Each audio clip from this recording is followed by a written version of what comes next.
Le damos la bienvenida a Hachir Dergubasian aquí a Audición Gomidas, quien nos estará contando acerca de las elecciones anticipadas que se estarán llevando a cabo el próximo 20 de junio y de la unión de la Fratesh Naxutiun con el expresidente de Armenia, Robert Kocharian. Bienvenido, Hachir. Hola, ¿qué tal? Buenas tardes, Parigues Sorevech Polorin. Un placer tenerte aquí, ya sos un compañero de la casa. Para ir metiéndonos en el tema y para puntualizar un poco la situación que está viviendo Armenia, ¿cómo se llegan a las elecciones anticipadas que se van a llevar a cabo el 20 de junio? Son las segundas elecciones anticipadas. Este gobierno llegó al poder con elecciones anticipadas. Y esto, o sea, ir a elecciones anticipadas es también una señal de que no ha logrado hacer mucho, es más, fracasó. Vamos desde el inicio. Se enfrentó en una guerra que lo llevó muy mal, mintiendo, 44 días, perdió 70% del territorio de Artsaj, perdió partes del territorio de Armenia y hasta hoy sigue insistiendo de quedarse en el poder. Es un gobierno fracasado.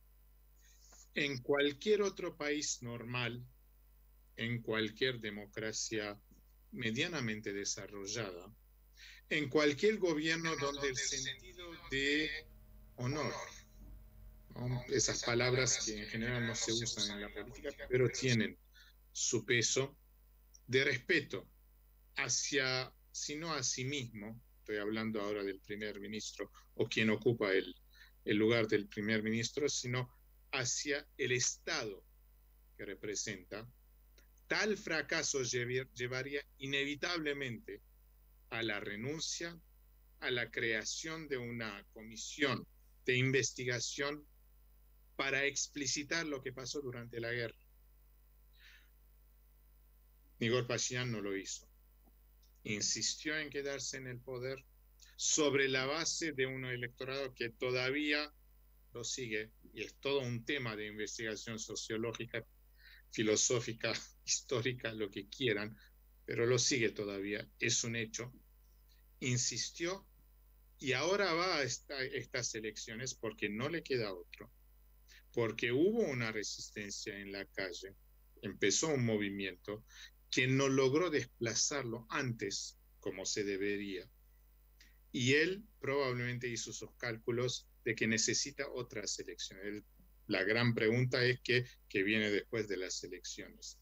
Ahora bien, esto por un lado. Por otro lado, lo que se ha demostrado en la semana pasada con la incursión de los azeríes en Syunik, la ocupación de un lugar muy estratégico y la insistencia de que quieren como es un corredor, el sur de Armenia, la tardía, inadecuada, ineficiente reacción del gobierno nos demuestra que en estos 6 meses no hicieron absolutamente nada en 2 cosas importantes que tenían que hacer: reorganizar las Fuerzas Armadas y considerar que la amenaza de Azerbaiyán no ha terminado, sobre todo en el sur.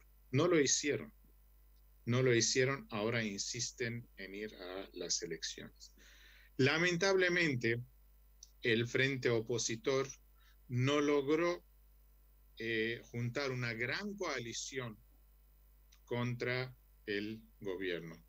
¿Por qué? Bueno, es muy complejo. Es muy complejo porque probablemente en una democracia no desarrollada, es un concepto nuevo que hay que desarrollar un poco más, son los individuos, no las fuerzas políticas, que toman relevancia.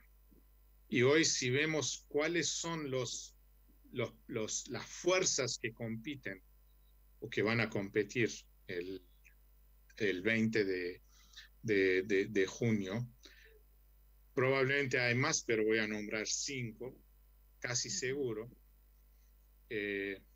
las dos fuerzas que son la supuesta oposición en la Asamblea Nacional, una que sigue a Edvon Marukian, que es Lusabor Ayastan, y la otra que sigue al oligarca multimillonario Gagik Zarugian, Parkavach Ayastan. Después afuera, las dos fuerzas políticas, las dos coaliciones que se formaron, tienen como figura central los expresidentes. Uno es Kocharian, con el cual se juntó con la Frata Shnaksutyun, y la otra figura que no va a competir, pero está claro que fue central en formar la coalición, es el presidente Serge Sarkisian y el Partido Republicano. Sin la figura del presidente Serge Sarkisian, hoy en día no se entiende demasiado el Partido Republicano. Y hoy el partido del primer presidente de Armenia, Levon Ter-Bedrosian, tuvo su asamblea, y la nueva comisión que va a ser electa en esta asamblea va a decidir si va a competir. Probablemente sí. Y ahí sí, el expresidente dijo que él va a encabezarla. Ahora, es un frente, las tres coaliciones son las que más quieren desplazar a Nigol, pero compiten entre sí. Entonces eso da un panorama voto muy dispersado, y probablemente una crisis que se va a prolongar más allá de las elecciones.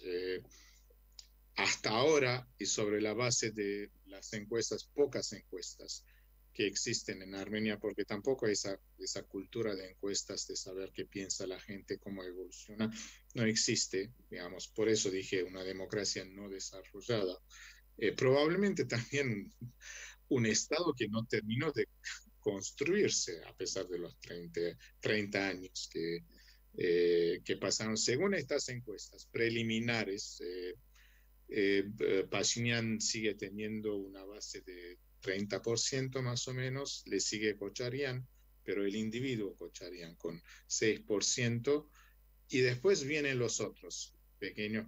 Entonces, si esto sigue así, las cosas van a cambiar seguramente en los próximos días, pero si sigue así, más o menos tenemos un panorama de una Asamblea Nacional fragmentada, dificultad de formar un gobierno, y ahí que se abre, ahora es una gran especulación decir qué es lo que viene después del 20 de junio.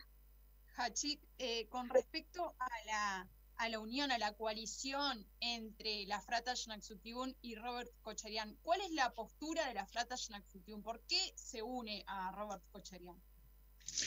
¿Por qué se une a Robert Kocharian? Es muy simple, porque la FRA es una organización descentralizada y cada liderazgo local toma sus propias decisiones.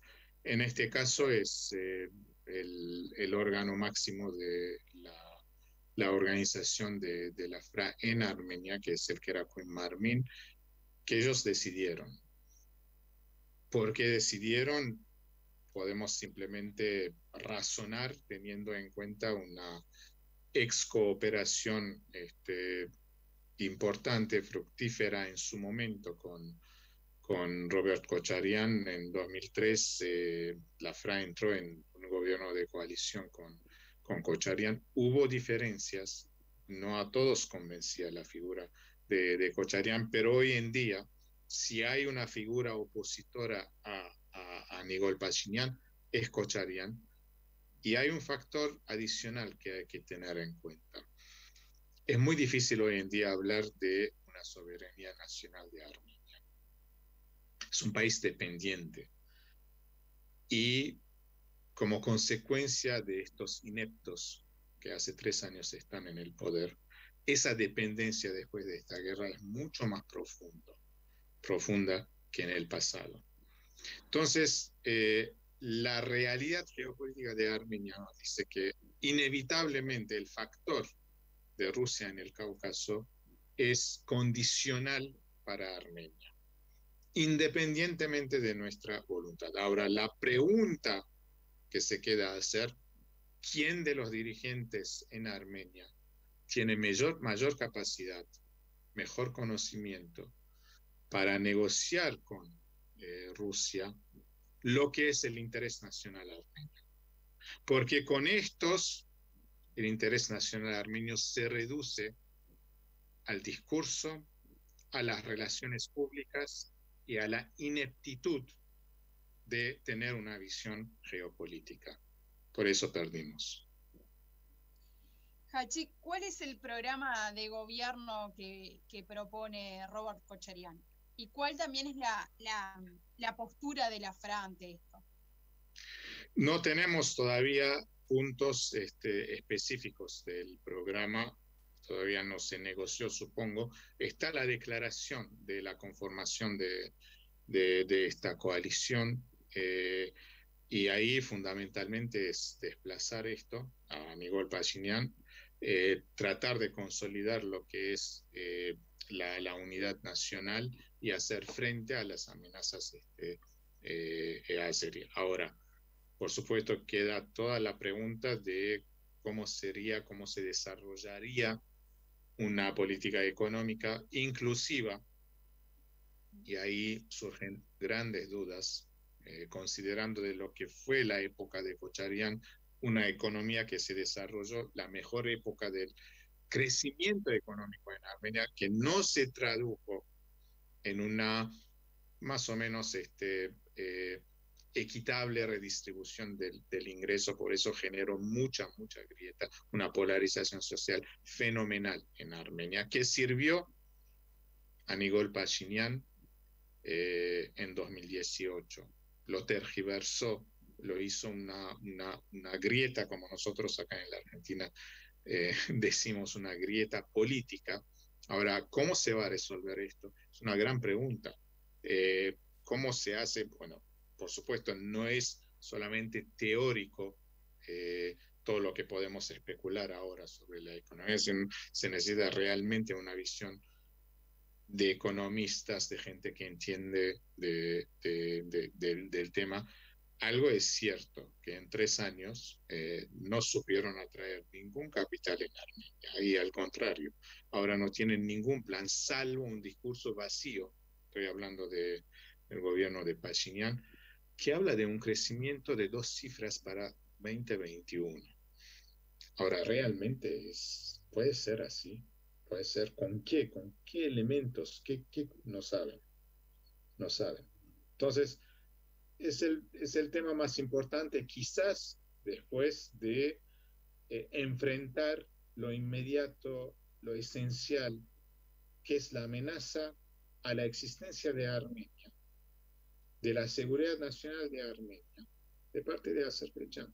Esto es esencial, porque si no se asegura esto, si perdemos más territorios todavía, si se debilita la seguridad nacional armenia, todos estos discursos de paz y de convivencia, de apertura de las fronteras, quedan en la nada. Quedan en la nada. Después de poder consolidar esto, de alguna forma que se va a dar a través de las negociaciones con Rusia, a través de la reorganización de las Fuerzas Armadas, a través de inspirar confianza al pueblo, después sí hay que pensar seriamente cómo va a ser una economía y cómo va a ser no solamente un crecimiento económico, sino que también la redistribución de la riqueza, para que la gente no salga de Armenia, para que no pase el desastre, el mayor desastre de Armenia, que la gente que se va a trabajar emigra y se queda afuera, sin volver a Muy bien, Hachik, muy interesante todo lo que nos estuviste contando. Realmente es un placer escucharte porque informás de manera muy clara. Te agradecemos muchísimo. Si querés algo más para decir, es tu momento. Y si no, te agradecemos y nos veremos la próxima. Sí, simplemente una cautela por lo que está pasando en el sur de Arabia. Es muy grave. Y no descarto que sea un argumento para que se posterguen las elecciones. y que sigan en el poder. Y de hecho lo que estamos viendo es que sin resolver el tema de la retirada de las fuerzas que entraron en Armenia, ya pasaron unos 4 o 5 días, sin resolver esto, están ya manipulando una campaña de relaciones públicas con fotos que ponen en las redes sociales, con declaraciones sin sentido, y me temo que normalicen esa presencia azerí, normalicen esa presencia, así como normalizaron, entre comillas, la derrota, así como van a tratar de normalizar, entre comillas, la crisis política. Son tan ineptos que son capaces de hacer esto, lamentablemente. Entonces, una nota de cautela, probablemente, o sea, no descarto, no descarto de que no se realicen las elecciones, que se genera una situación realmente muy peligrosa para Armenia. Sí. Muy bien, Hachi, que este último punto, la verdad que da para pensar, nos dejó pensando, de hecho. Te agradecemos muchísimo y estaremos en contacto más adelante. Muchísimas gracias. A ustedes.